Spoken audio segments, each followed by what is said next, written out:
Hello, chess friends, and welcome to Jozarov Chess Channel, and welcome to a spectacular tournament that started today. Welcome to the Freestyle Chess Grand Slam Tour in 2025. So, this Grand Slam Tour is a very interesting tour of 5 events that we'll see now through the year.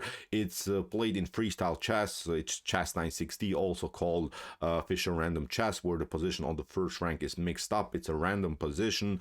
Where the pieces are a little bit misplaced, sort of. And here in this freestyle chess, it's, I think, not so important to have great theoretical knowledge. It's very important to get a solid position, to get some kind of familiar position, I would say, to activate your pieces somehow, and when the time is right, maybe to strike with some tactics. So the first event out of these 5 events that we'll see out of the Grand Slam Tour is an event in Weissenhaus in Germany. We see here 10 players, top grandmasters, among them also Magnus Carlsen. Gukic is also here, Fabi is here, Hikaru Nakamura is here, Alireza Firouzja, Nodirbek Abdusattorov. So we'll see probably many great games. I think the most important clash will be the one between Gukic and Magnus Carlsen. I think this will be an epic match.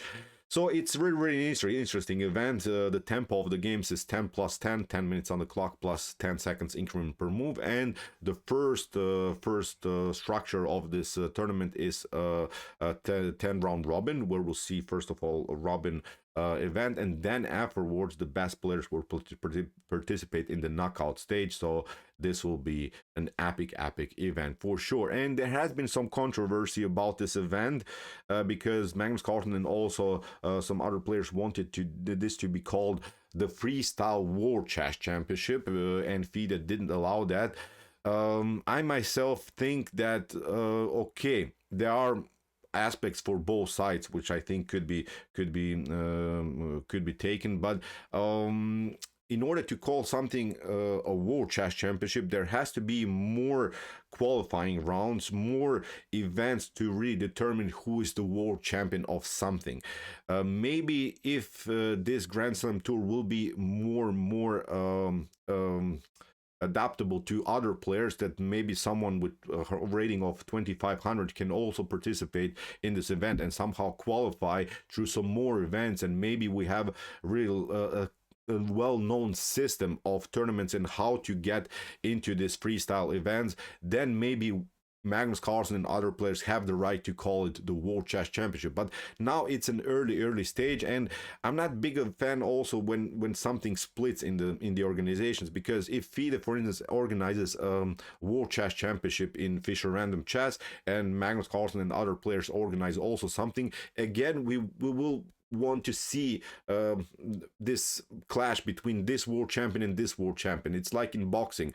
We always love to see all of these organizations combined together. We want to have an absolute world champion in anything. That's, I think, human nature. We want to really see who is the best in any type of any sports, any types of chess. And I think it's simply too early to call this really the freestyle World Chess Championship, because it's not really something revolutionary here. It's a freestyle chess event. It's basically Chess 960. It's basically Fischer Random Chess. But I think still this will be an epic event. We're starting now with an amazing game. Here we have Fabiano Caruana with the white pieces, Magnus Carlsen with the black pieces from the round 2 of this event in Weissenhaus. Put your seatbelts on. This was really a crazy game. So as I said, 10 minutes on the clock plus 10 seconds increment per move with the white pieces. Fabi opened here in this particular position, this random position with the move d4. Usually you see many times, I think, in Fischer Random Chess that players are opening the position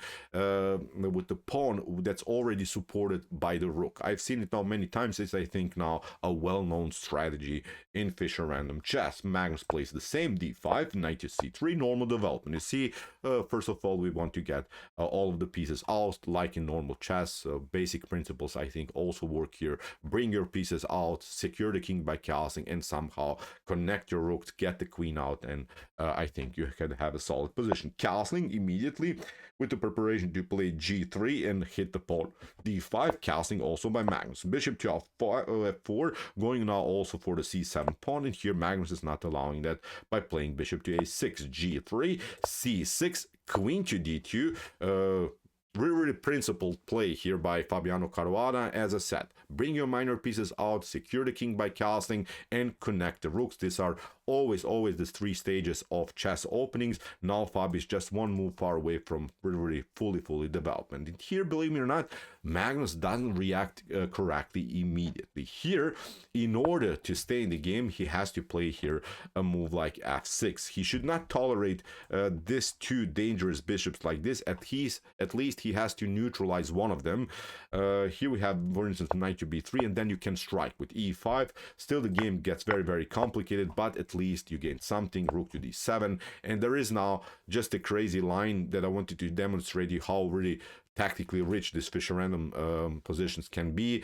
Now, for instance, my Stockfish engine at home suggests that you should go with knight to d5, and here after rook to f7, knight to e7. So it's just a crazy line, which I think we should not analyze because the game is so complex, no one can calculate like this in a 10+10 game. So here, instead of this f6 idea to break and enter with move e5, Magnus plays a slightly passive move knight to d7, which makes perfect sense when it comes to, again, chess opening principles. You're bringing the piece out, but now rook to e1, and now the queen is lined up here against the rook. So now here Fabi, I think, has at least some tactical possibilities in the middle game stage. And here Magnus has to finds again the best next move in order to stay in the game. He has to play f5, prevent this e4 move. E4, if the position opens, I think in this position we can agree that white has a much better activity because only the knight has to play, and then you can strike here in the center of the board. So Magnus, instead of f5 here, he played e5, which was a little bit too rushed because Fabi found a beautiful way, beautiful counterattack with the move e4. You cannot take because actually the queen gets trapped. You see the issue?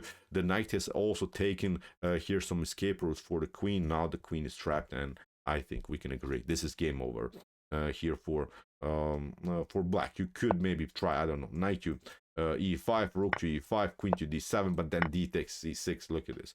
The position is again collapsing here for black. After e4, c5, here Fabi took, Magnus passes through, but now Fabi has this powerful square for the knight, and here white is already much better. Knight takes e5. We have now a brilliant move by Fabi, b4, trying to split the pawn chain here. If you try c takes b4, then knight to b3 would attack simply this pawn, and then after something like d3, or you can pick up here the piece. Then after something like queen to e5, c takes d3, and white has a powerful center. White has the rooks on the most active files. The knight is centralized. This knight will eventually, I don't know, get into the game somehow. f4 in some lines is a possibility. So very a good position for white. So that's why for b4, Magnus tried knight to c4, and now queen to e2. Interesting move here by Fabi. Fabi plays here like a machine. He gets actually in front of the light square bishop, but there is no good jump. There's no good discovered attack, even if you try. I don't know, knight to b2. We'll simply play here a stunning knight to f6. That's even here an idea that I wanted to demonstrate you how really beautiful this position is by Fabi. You can even play knight to f6, then g takes f6, and then queen to g4, bishop to h6. Game over here for black. After queen to e2, that's why Magnus tried a tactic, rook to d5, which seemed like a logical idea to trade off everything, because here with this move, knight to b2, Magnus has a double attack against both of these rooks, and Magnus calculated that he'll get his exchange back. But now after rook from d to e1, Magnus finally took, and now the issue is the lack of development here by black. This c7 square is taken. Fabi has this passer, has also both of these bishops very active, and the only piece that needs improvement is of course the knight to b3, but then we can of course put more pressure against the pawn on c5. So really, I would dare to say here almost game over for Magnus Carlsen. d3, great move here by Fabi. Here he has the initiative. Magnus plays now g5, tries to create some breathing spaces for the king. Bishop to g5, and now c takes b4, rook takes a7, b5. We have now d6. Why not? Why shouldn't we push the pawn? And now knight to b6. You see, Magnus was really desperate to get finally the knight into the game. We have now d7, we have knight to a4, and the knight to b3. Very important move that controls the further progress of the pawn. Even if, for instance, something like this happens, then the issue is d8, the promotion. The knight is controlling, of course, the square. After knight to b3, I wanted to show really an amazing tactic that could have been maybe played. Many of us, maybe with the black pieces, would try the move f6, which makes perfect sense. You're taking here this d8 square. The bishop is not covering anymore the square, so no promotion is possible. But then there is a beautiful bishop to h6. You're trying this one, and now, maybe just for fun, this wasn't playing the game, pause the video and try to see now here the winning idea for white. What would you do now in this particular position?